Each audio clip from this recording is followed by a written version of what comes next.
Savez-vous pourquoi les postes de middle management ou management de proximité sont les postes les plus difficiles à exercer en entreprise? Non? Alors on en parle maintenant. Bonjour et bienvenue dans cette nouvelle brève. Chaque poste au sein d'une entreprise possède son lot de difficultés. Cependant, s'il y a bien un poste qui remporte la palme du nombre de problèmes à gérer, c'est bien celui du manager intermédiaire, autrement appelé manager de proximité ou middle manager. Alors certes, on sait que la voie de la sagesse, c'est la voie du milieu.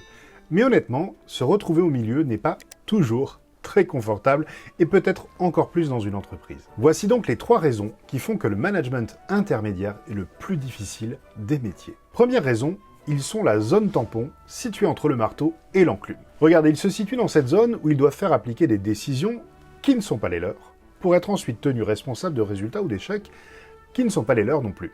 Donc les managers de proximité ont cette lourde tâche de devoir faire émerger des solutions qu'ils n'appliqueront pas eux-mêmes pour satisfaire aux exigences qui leur ont été imposées. Ils doivent aussi savoir justifier et faire valoir les décisions de la direction auprès des équipes opérationnelles d'un côté, et justifier et faire valoir les retours des équipes opérationnelles auprès de la direction pour arriver à créer cet équilibre subtil et fragile entre les deux. Et bien sûr, ils doivent savoir gérer et amortir le mécontentement qui peut survenir d'en haut comme d'en bas. Ils vont donc souvent être tenus pour les premiers responsables du moindre problème, car ils sont les premiers interlocuteurs, que ce soit d'un côté ou de l'autre. En bref, un manager de proximité, c'est quelqu'un qui doit gérer des problèmes qui ne sont pas les siens, en trouvant des solutions qu'il ne peut pas appliquer lui-même. Alors ça vous fait toujours rêver d'évoluer vers un poste de manager? Qu'est-ce que je vous ai dit? J'ai dit on se coordonne! Bon d'accord, j'avoue que j'y suis allé un peu fort, mais mon but était tout simplement de vous montrer à quel point ce poste peut se révéler complexe et délicat à exercer. Et d'ailleurs, je vais même vous faire un aveu. Pour moi, le middle management est sûrement le poste le plus passionnant, le plus beau et le plus complet qui soit au sein d'une entreprise. Car il est justement cette interface entre le décisionnel et l'opérationnel. Le manager de proximité est un peu comme le chef d'orchestre qui va devoir sublimer avec toute son équipe la partition qu'on lui demande de jouer pour en faire une symphonie. J'apercevais au travers de la cage d'une partition méticuleuse griffée de notes. Tout un absolu de beauté.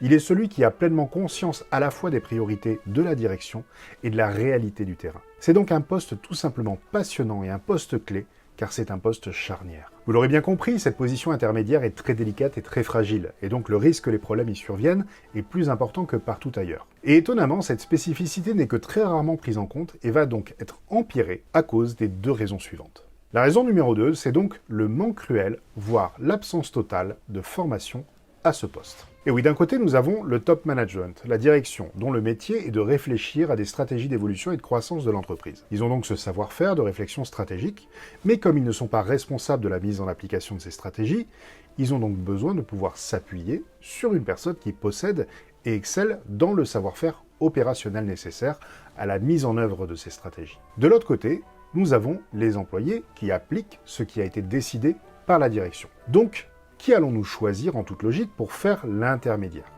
Eh bien, si un de ces employés devient excellent dans son poste, car il a su développer un grand savoir-faire dans ce domaine et produire d'excellents résultats, il y a de fortes chances qu'à un moment on lui propose d'évoluer vers un poste de management pour devenir cet intermédiaire. Je suis l'employé du mois, c'est statistique. J'applique mes propres règles pour me faire du fric. J'ai gravi les échelons, mon bureau est nickel. Les jaloux n'en reviennent pas de voir que j'excelle. Et d'ailleurs, souvent, un employé qui est excellent espère pouvoir évoluer vers ce poste d'encadrement, car cela représente pour lui une véritable reconnaissance de la qualité de son travail. Sauf qu'au moment de cette transition, il est rare qu'on le forme à cette nouvelle fonction. C'est bizarre, n'est-ce pas? C'est même complètement aberrant. Nous trouverions illogique, voire irresponsable, de mettre quelqu'un à n'importe quel autre poste sans qu'il soit formé au préalable. Par exemple, moi, je n'ai aucune connaissance et aucune compétence en mécanique. Est-ce que vous accepteriez de m'embaucher en tant que mécanicien dans un garage? Bien sûr que non, car vous savez, avant même que je prenne le premier outil en main, que je risque de faire plus de dégâts qu'autre chose, et je ne sais pas faire, je n'ai pas été formé. Pour un manager intermédiaire, son métier n'est plus du tout de savoir-faire. Son métier devient de savoir-faire faire. Donc le savoir-faire opérationnel qu'il avait développé auparavant est certes la cause de sa promotion. Cependant, elle ne représente plus maintenant les compétences majeures nécessaires à ces nouvelles fonctions. Quelles sont donc ces nouvelles compétences qu'il va devoir déployer pour pouvoir orchestrer au mieux cette mise en application des directives? Eh bien, il va devoir devenir un expert en communication, en analyse de personnalité, en pédagogie, en coaching, en gestion de conflits, en cohésion d'équipe, en organisation, en feedback, etc. Bref, en leadership. Ce n'est donc plus du tout le même métier. Près d'un manager sur 2 en France n'est pas du tout formé au management. Et parmi ceux qui ont été formés, nombre d'entre eux se considèrent insuffisamment formés. Par exemple, 87% des managers ne se considèrent pas suffisamment formés pour identifier et gérer les situations de stress au travail.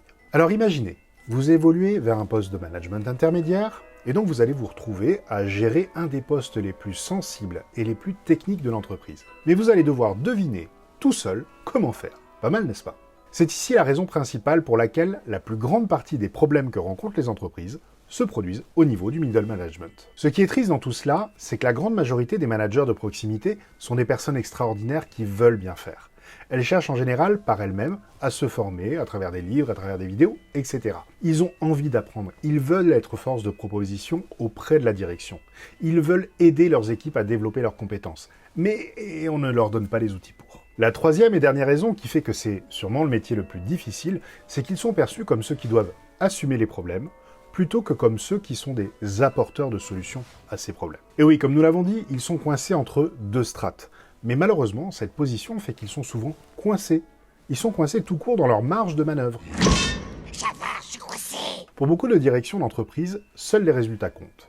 Et ils considèrent que c'est aux managers intermédiaires de se débrouiller. Mais par contre, ils peuvent faire preuve de beaucoup d'immobilisme face aux solutions proposées par les managers intermédiaires, car ils considèrent que ils peuvent se débrouiller et faire en sorte d'obtenir ces résultats sans donner plus de moyens ou sans changer quoi que ce soit. Donc, même si vous êtes un manager intermédiaire hyper motivé et force de proposition, vous pouvez être freiné dans vos actions et vos résultats par cet immobilisme. Et tristement, là où on observe que ces situations d'immobilisme sont les plus présentes, c'est dans les grands groupes, les grandes sociétés, car le nombre de strates décisionnelles est plus important. Et donc les chances d'être confronté à cet immobilisme des personnes qui ne veulent pas que les choses changent augmentent. Et oui, cela pourrait perturber leurs habitudes, n'est-ce pas? Je peux vous aider à traverser la rue?